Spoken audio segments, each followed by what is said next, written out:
तो ऐसे में अड़ी के सवाल हमेशा की तरह हैं। सीधे चुनाव से पहले वोट जिहाद की बात करके क्या ध्रुवीकरण की कोशिश की जा रही है? अगर हिंदू एक साथ वोट करें तो उसको संगठित कहना कहते हैं, संगठित होना कहा जाता है, और अगर मुसलमान ऐसा ही करें तो उसे वोट जिहाद क्यों बताया जाता है? खराब प्रदर्शन पर डैमेज कंट्रोल की क्या कोशिश है ये वोट जिहाद का दाव? हमारे साथ अड़ी में जुड़ गए हैं प्रेम शुक्ला, प्रवक्ता है भारतीय जनता पार्टी के, वरुण पुरोहित, नेता कांग्रेस पार्टी के, किशोर तिवारी, प्रवक्ता शिवसेना यूबीटी के, वारिस पठान, प्रवक्ता एआईएमआईएम के, और वरिष्ठ पत्रकार समीर चौगांकर भी हमारे साथ जुड़ गए हैं। पर जिस सीट को लेकर के इतनी चर्चा हो रही है, एक बात थोड़ा मैं तफसील से आपको बताना चाहती हूं कि उस धूले सीट का आखिर गणित है क्या, जिसको लेकर के बार बार ये कहा जा रहा है कि वोट जिहाद हुआ।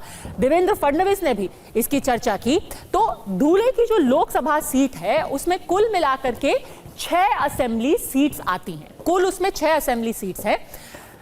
महाराष्ट्र विकास आघाड़ी से कांग्रेस ने यहां कैंडिडेट उतारा था, शोभा बचाव है वहां की कैंडिडेट थी, अब वो वहां से सांसद चुनी है। डॉक्टर सुभाष भामरे वो वहां पर बीजेपी के कैंडिडेट है, 2 बार वहां से वो जीते हुए भी थे और वो बीजेपी के वहां से कैंडिडेट है। अब टोटल वहां पर जो सीटें हैं, एक बार जो 6 सीटें हैं उनको साथ में देख लेते हैं। धूले ग्रामीण में 75,000 वोट पड़े कांग्रेस को, 1 लाख से ज्यादा वोट पड़े बीजेपी को। फिर सिंहखेड़ा की बात कर ले तो वहां पर 68,000 से ज्यादा वोट पड़े कांग्रेस को, पर 1 लाख से ज्यादा फिर से वोट पड़े बीजेपी को। मालेगांव आउटर 72,000 वोट पड़े कांग्रेस को, यहां भी 1 लाख से ज्यादा, 1.25 लाख से ज्यादा वोट पड़े भाजपा को।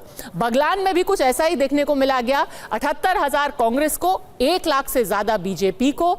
और धूले शहर की बात करें तो वहां पर 78,000 पड़े कांग्रेस को और 93,000 पड़े बीजेपी को। पर सबसे बड़ा जो आंकड़ा है वो है मालेगांव सेंट्रल, जहां पर एक बड़ी तादाद मुसलमान वोटरों की है और यहां पर पूरा गणित बदल गया। यहां पे सबसे नीचे अगर आप देखिए तो करीब 2 लाख वोट अकेले मालेगांव सेंट्रल में कांग्रेस की शोभा बचाव को पड़े और बीजेपी को यहां महज 4,542 वोट पड़े। नतीजा करीब 4,000 वोट से बीजेपी ये सीट हार गई। तो वारिस पठान, सबसे पहला सवाल आपसे, भले से ही आप इसको वोट जिहाद ना कहें, पर यहां पर एक सोची समझी स्ट्रैटेजी के तहत वोट तो डाले गए हैं। अगर सिर्फ एक सीट से पूरी लोकसभा, एक असेंबली से पूरी लोकसभा का गणित बदल जाता है तो कुछ तो स्ट्रैटेजी है ना वहां पे। और वही देवेंद्र फडणवीस कह रहे हैं कि ये लोग संगठित होकर के वोट कर रहे हैं, हिंदुओं को भी साथ हो जाना चाहिए।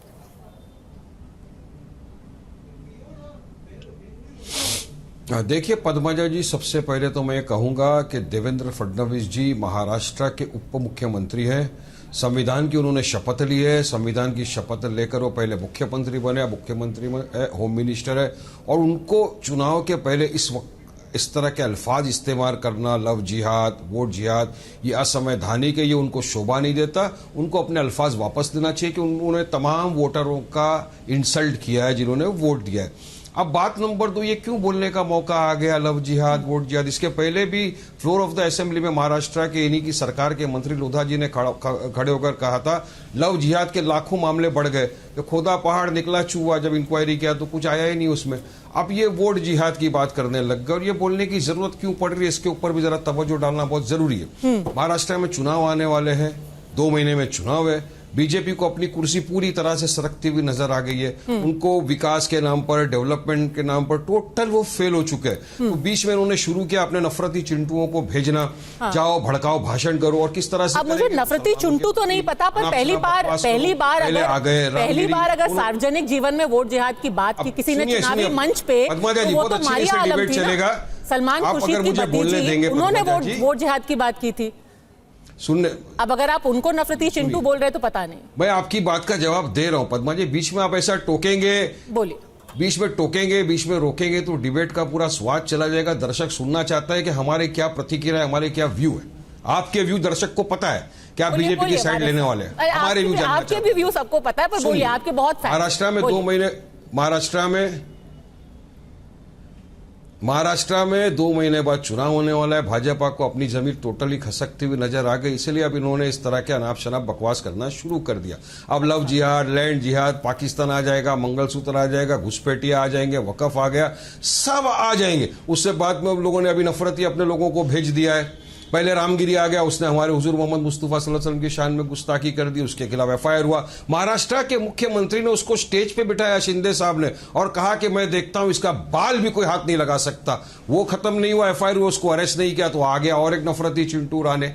उसने तो आकर खुले आम मंच से बोल दिया कि मस्जिदों में घुस के मुसलमानों को चून चून कर मारेंगे। देखिए, मैं एक बात बताना चाहता हूं पद्मजा जी, मुसलमान किसी के बाप से डरता नहीं है। अगर मस्जिद में आएगा तो तू बेटा 2 टांग से लेके जाएगा। अच्छा, अभी इसकी बात करते हैं। साफ है, सीधी सी बात है ये, कोई हम लोग चूड़ियां हाथ में पहनकर तो नहीं बैठे।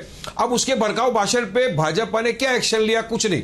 मुख्यमंत्री, उप मुख्यमंत्री फडणवीस जी ने कॉन्क्लेव में बैठकर कहा कि हमने एफआईआर किया है। अरे एफआईआर से क्या होता है? अरेस्ट क्यों नहीं करते उनको? तो ये पोलराइज करना चाहती है बीजेपी, ध्रुवीकरण की राजनीति कर रही है महाराष्ट्र चुनाव के पहले, क्योंकि उनको उनकी जमीन पूरी तरह खसकती हुई नजर आ रही है। तो अब ये वोट जिहाद, लव जिहाद, जहां पर इनको 70% से ज्यादा हिंदुओं ने वोट दिया है, आप उस जगह को क्या कहेंगे? हिंदू जिहाद कहेंगे कि क्या जिहाद का नाम देंगे उस जगहों को जहां पर बीजेपी को ज्यादा वोट मिले? यानी अगर आपने बीजेपी को वोट नहीं दिया तो आप एंटी नेशनल हो गए, आप जिहादी हो गए, आप हर तरह के लोग इल्जाम लगाना शुरू कर देंगे।